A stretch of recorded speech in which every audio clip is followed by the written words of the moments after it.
Hello golfers, welcome back. I'm Greg Jones, Greg the Golf Guy. Thanks for tuning in to the tip of the day. We're going to talk about drivers. Now I know many times we kind of think of the driver as how I'm going to change it, how I'm going to effectively change the ball flight right and left. But what I want you to do is I want you to think about the vertical ball flight, the height of the shot. Do we want to hit it low? Do we want to hit it high?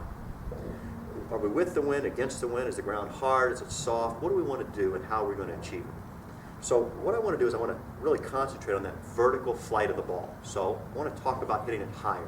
To hit it higher, one of the things we want to do is we want an earlier wrist release. So when we come through, we want to get that club releasing earlier in the swing to help elevate that ball.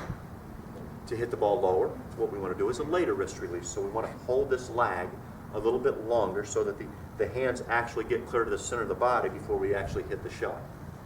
So that we're coming down more on a descending blow on the ball rather than an ascending blow to the ball.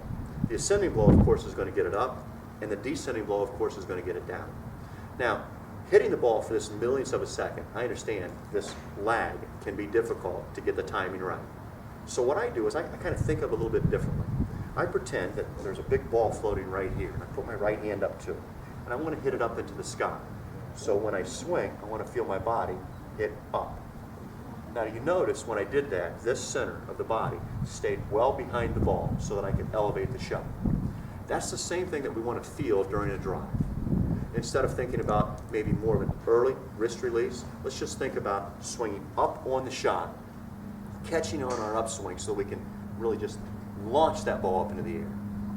If we want to hit it lower, let's again think of that ball floating right here in front of us, put our right hand back up to it, and when we come through, think about hitting that ball down into the ground.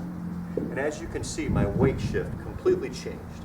So, demonstrating this with a golf club, if I want to elevate the ball in the air, I want to get here, and I want to think about hitting up more into the shot, so you can see how much further I'm behind the shot.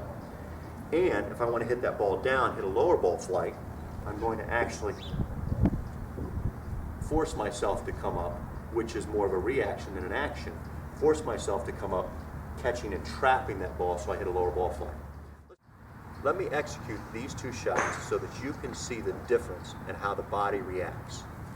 This first one I'm going to hit up into the air.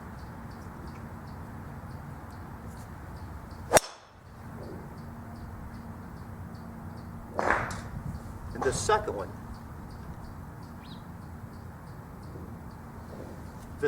let me hit a little bit lower so it's a wind cheater's going to hit and run for us.